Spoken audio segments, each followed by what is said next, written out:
Our next guests are the stars and creative forces behind the hilarious TV series Girls5eva, the Emmy-nominated Girls5eva. Please welcome actors Sara Bareilles, Busy Phillips, Paula Pell, and show creator Meredith Scardino. Thank you all for being here. We're in person, South by Southwest Studio for the first time in 3 years. How does it feel to be with human beings? There's no Zoom screens. Oh my God. It's so nice. It's also weird. Nice. Am I right? Like it's a strange like Awkward. re-entry where you're like out shaking hands. Wait, like, Sarah, really is. Tell you're kissing your thumb. Oh my God, the first, so I filmed the thing in front of an audience and I like forgot how to say goodbye on stage and I literally, I was like, okay.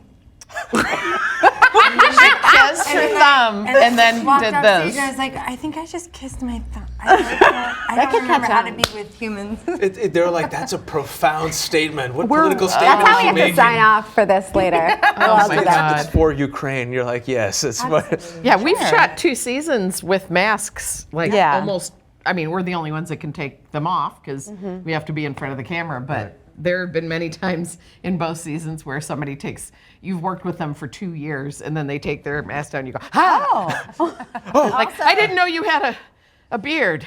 I got really good on set with feeding food into my mask and then just chewing it. And then later I would take my mask off and be like, there's a whole half of a croissant in here. Just like judgment-free zone. Judgment-free zone. It's to find that type of levity during a stressful time and to create during a stressful time. We're still in a pandemic. 6 million dead. I think U.S. is about to hit this grim milestone of 1 million. But you guys, you have to do your job and you have to create and you have to evolve and improvise. But you did it. You came together to create this show. It's Emmy-nominated. Season 2 is premiering 5/5/22. Did I get it right, Busy? That's right. That's why they pay me the big money. 5/5. 5/5. And for those fools who have not seen the show yet, Meredith, tell us about the show. Well, first of all, you got to get Peacock, guys. All right. There's a free trial. Just get it. You can binge it. You can go to your doctor and get Peacock. You just ask your doctor about Peacock. No, the show is about a girl group from a one-hit wonder girl group from the late 90s that was kind of assembled by sort of a Lou Pearlman type monster manager thrown together. They had a one-hit, promised the world, probably opening for O-Town in Germany, that kind of thing. And then in a blip, it was all over. And so the show follows the group now having gotten sampled by a young rapper who has a new song that he dropped that sampled their old hit. And it kind of opens the door a crack for them to say, like, God, we should try this. We should try to do this again. And they should get back together. And so this time they very much do kind of look, a lot of it is like them kind of looking back at the way they used to do things and just knee-jerk doing them that way because that's what they knew, and then realizing, wait a minute, that's not how we should do it, or that's not how we want to do it now that we're kind of doing this all on our own. And one of the original girls passed away, so you have to add a new girl who... Well, we didn't add a new girl, but yes, Ashley from Girls5eva, Ashley Gold passed away tragically swimming off the edge of an infinity pool at a magician's house in Las Vegas. But she might not be dead. Yeah, I mean, we don't know. But that's why it's Girls5eva, and there's only 4 of us. Yes, that's okay. Right. So, and can you tease anything about season 2? What can the fans look forward to in season 2? Will we see the emergence of? Well, we get a record deal at the end of season 1, Property Records, which is actually the Property Brothers. You're welcome. You should say you're welcome. We're the Property Brothers. And so we get to be in album mode. So this season is all about creating our first album as this reborn girl group. And it's amazing. I think you're very lucky that you assembled this amazing talent on this couch to be part of this cast. Everyone has an amazing bio. Paula, SNL writer, Busy, done everything. Sara, Grammy-winning, amazing, huge singer. And then you're like, I'm going to have my choice here of bringing this group together for this show. I mean, do you feel like you're like a kid in a candy shop? You have all this talent? I am so... And Renee, can we just say... And Renee, who unfortunately... She's a force of nature. Concerts. Yeah, she's actually on her way to do a concert right now. Unfortunately, Renee could not join us. Yeah, so Renee Elise Goldsberry from Hamilton. This little up and coming million other independent things, too, musical yeah. named And a million Hamilton. other things. No, I pinch myself that I get to work with this cast because when I initially was thinking about the show, I was like, maybe there's no way we're going to get people who can actually sing, people who can act, like we'll just get, actors who can, and we'll just like do studio magic to make them sound, their old music kind of sound You'll cut the viable. body real quick to the face. Right, like it's like, because a lot of those groups were assembled people not necessarily picked for their amazing talent all the time. And then we, through the help of Tina Fey, assembled this incredible cast that are so grossly talented. It's obscene. disgusting. Just stop. Like I'm like always trying to figure out. Bring it down a what notch, people. Bring it down a I'm notch. like trying to find their weaknesses and I can't find them. The superhero weaknesses. No, seriously, it's like they can sing, they can dance, they can act. They're hilarious. They can. Like Sarah can play like every instrument. It's bananas. So it's like there's nothing that we can't write for them that they can't pull off. I keep trying to figure out what they're going to be bad at. Because you see the show, right? The first time you're seeing the show, like, okay, I just assumed, and this is an assumption. I'm like, Sarah's a singer, so they'll probably have her singing. Then I don't know about Busy's singing career. I know her as an actress and a host. So they're probably going to cut and sing. And like Paula's a writer, maybe. And then you are there. You're singing. Yeah. You're dancing, wearing the very elaborate costumes sometimes and the makeup. Festive. Yes. And so it's like it's a full-on commitment to actually perform as this Girls5eva band. And how much of that was a challenge and how much was like, this will be fun? It's always fun and a challenge. Yeah. It's always, yeah. I mean, we do a lot of we don't pre-record a ton of stuff. We pre-record some stuff. In terms of the songs, but normally on television shows, guys in the past, old lady glamour here. when I've had like songs on TV shows, you go into a studio, you perform it, they like sprinkle some magic on it, and then you sort of lip sync on the day, and they put that track on television, the produced track on television. We're singing live a lot of times, like with earwigs in our ears. Which is just a different way to do it, but it's so fun, but it is challenging to remember our harmonies. It's so much more alive. It's so you're actually in the moment. You're not trying to match something that you did in another place and time on a different day. In the best case scenario, because you're in a studio. And also due to COVID, we had to do a lot of like learning our parts in our songs separately with, the sound cues and stuff, so, and yeah. we'd get an email, here's your part, and you'd sing your part and everything. But this year when we got to actually sing live a lot, it did scratch the itch of my 12-year-old musical theater nerd in me. Well, that's what I'm thinking about, because you sit there and you're like, an opportunity, you're like, Paul's like, now's my chance. Oh my God. They'll know me as more than just a brilliant writer. It's my chance to shine. And then Sarah, you're like, I can act. And Busy's like, I can dance and sing too. Like, did you bring that, like, you have a moment to shine across music, dance, and acting, and like, this is it. Well, it's a second chance feeling that the characters have too. Right. It's just everyone loves to watch, joyful losers. Like just be like. Busy's like, speak for yourself. Is this another open door that I could walk through where I could actually finally do what I love doing that lights me up? And I feel like the characters are all doing that. Yeah. But some of these talented musical ladies, I'm constantly apologizing to them. I'm like, my heart's in it. My pitch is not. I was shocked. I didn't know these two could sing, and so like when we started just like farting around and getting things going, I was like, oh no, y'all are like real singers. Like, because I was thinking like you and Renee are like, we'll carry them. We'll carry them when it comes to the singing. But then when you heard it, you're like, oh, they've assembled like a squad. I was just thinking it was going to look more like that pre-recording thing. There'd be a lot of doctoring, and it's really kind of amazing. Like it's so much fun. It's that way. also, I will say, like anything, it's practice makes you better. Practice makes mediocre. Yeah, That's what we go for. But I think that like the more that we've gotten into it and doing it, I do think, I was like asked a lot after the first season, were you so nervous with Sara Bareilles and Renee Elise Goldsberry? And I was like, no, I'm not really, because I didn't think anyone expected anything of me. And so I was able, and I love to sing and have like also thought maybe I'd be on Broadway at some point in my life, and It isn't over yet. Totally could. It isn't over oh, yet. for sure. Yes, but anyway, okay. So it's been a long day, guys. I'm really tired. No, but what was I saying? Oh, but now I feel like we're really all like finding the harmonies together, Yes. you know, and like having ideas Well, and we all relaxed love into each other in a nauseating degree to a nauseating degree. And we really do love each other except that one that's not here, right? Renee? No, I just.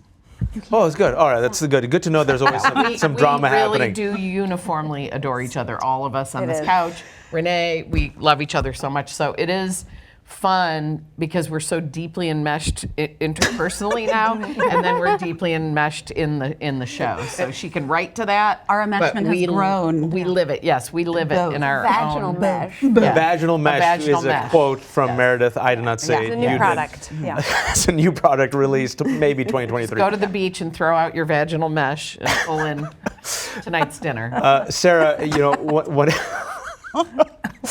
you said it, not me. Thank God. Sarah, going from vaginal mesh, the natural transition of the next stage of our questions.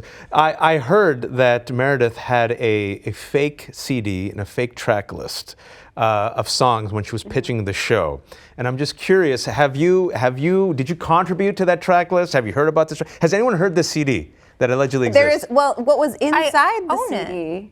We got No, you gave it to us. I gave it to you, but inside each the had Jack one. Lemmon movie, because I just put it in there for weight, because I went and I pitched the show and I wanted, I'm also not letting you answer, I'm sorry. No, because I won't remember the title. I wanted, when I pitched the show, I like props. And I used to do graphic design a long time ago, so I was like, oh, I'll just make the fake album. And then I was like, wow, I don't have songs, but I made track lists of things like My Eyes Are Bluer When They Cry, Famous 5eva, like No SPF Dream for Your Girlfriend. Heart, Gonna Get Burned, like Dream Girlfriends, and just like just to put you in your head about like what kind of group this was. And I had made a bunch of stickers, like initially it was $18.99, and then Sam Goody like discounted it until it was like $1. Sam Goody, old school. And then I Deep ended cut. up, and then I was like, well, this is too light. So I had the Jack Lemmon collection of DVD collection. So I just put those in there put for 6 weight. tortillas in there for weight, bologna, heavy bologna. And then I was like, well, they're gonna open it. So then when I flew to LA to pitch the show, I brought this industrial like plastic sealer so that I could wrap these things in plastic and seal them believably so they looked like a real CD. I love That's that. amazing. It's That's a amazing. commitment. So much. This is who makes our show. I mean, and also there's a history here. You and Paula wrote for SNL. You've had a storied career. Sarah, you're a singer, and you know, Busy's done comedy, she's done drama, but then you're asked to come in, sing, dance, perform, but also hit these one-liners, have comedic timing, right? Just make your mark amazing timing. with Paula and Busy and your Meredith as your conductor. So did you come in there and feel like I can finally shine? People will know I'm also very funny. Oh, no. I did not come in feeling that way. I came in feeling really insecure, but like I'm a huge comedy fan, so I feel like the rhythms of the show don't feel foreign. Your delivery is always so good. You're like, I would never have Just thought. that. It's just what you just did. Just cracked. You Paula. Oh. No. No. It was. Yeah. It's so. You're such a natural Sarah's comedian. It's so pure. Natural, It's it's incredible. Yeah. That's nice, guys. I feel like I'm working constantly, and Sarah's just like really funny. No, I mean, both of you, the vibe that you even just get from this set is like everyone comes together. And it's rare that the personalities come together in such a nice way and mesh together. And Paula, I gotta say, Amy Poehler gave you this huge compliment that she said, if you need a team, the all-star of your team, the unsung hero is Paula. Oh my God. That's real Yeah, sweet. you remember that? See, there was an interview I read. So having you here as the writer from SNL, right? How did you feel like, oh, I can bring in my comedy chops to maybe, give this comedy show my heft, if you will. Well, I didn't know Meredith very well, but I know Tina very well and have known and loved her for since she was young and I was a little older, a little younger. And she has always raved about Meredith, and she's always said like, "Oh, I Meredith came up with the best joke," and "Oh my God, Meredith," and she would always, and I'm like, "Who's Meredith?" But she really used to tell me all the time. She was like, "Meredith is my favorite, like just her favorite." So when I knew that she was going to be creating it, I knew it was going to be great before I knew I would be asked to be in it at all. You had the Tina Fey validation. You're like, if Tina believes in Meredith, and Meredith is making the CDs, like putting in like, Shrink wrapping them. Yeah, shrink wrapping, giving them extra weight. Yeah, if she's that batshit, she's gonna spend a lot of time on her scripts. If she's this committed. But I will say, this is fairly new for me because I've been writing as my main career for many, many years, and to just be doing.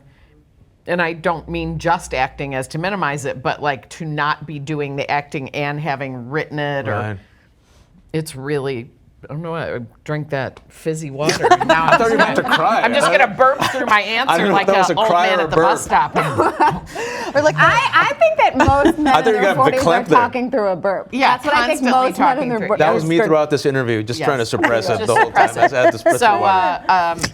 Anyway, the gift of Meredith is getting scripts every single week where we would just be like, it's so full of jokes. It's so full of heart. Writers. It's so, and her wonderful writers. But I have no part of me as a writer that wants to fix it. Like there's no part of me. That's a huge compliment, Meredith. Yeah, I know. That's a huge Take compliment. that off my shoulders. I can just take it off my shoulders and just be like, all I have to do is just do this. Sing and dance and it's perform. Wonderful. Yeah, that's all I have to do is just be my natural pop star self. Another gift that you have is busy.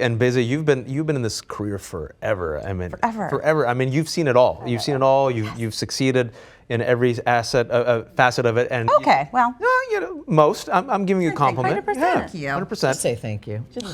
And the story here is also a love story, right? There's humor, there's comedy, there's entertainment. But talk to us about how Girls5eva is also, there's a love story here, the emotional connection. Well, for me, listen, I've been doing this a very long time in the entertainment industry.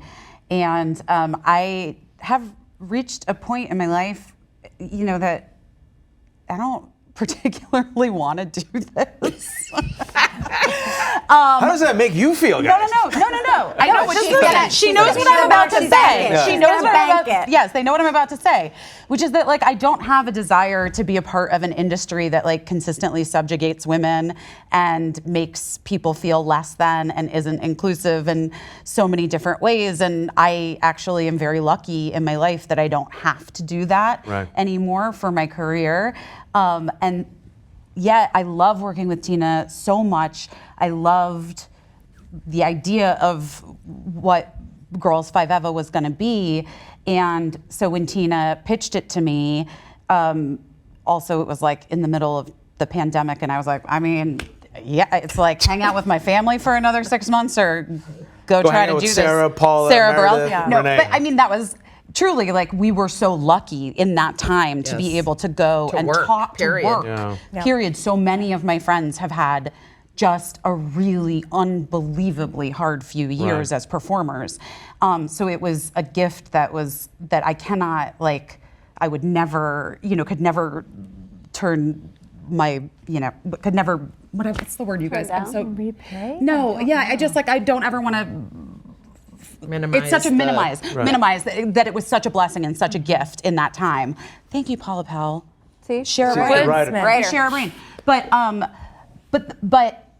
so for me, the sort of subversive nature of what the show is really about and about reclaiming as women our own narratives and the things that we were asked to do, looking back at the things we were asked to do as young pop stars in the 90s and being like, why were we in a banana eating contest? And you think it's funny and we all laugh at it, but it literally was not that long ago that I was told that if I wanted to be in movies, that I needed to do the cover of Maxim, and get in my underwear and crawl around on a stage.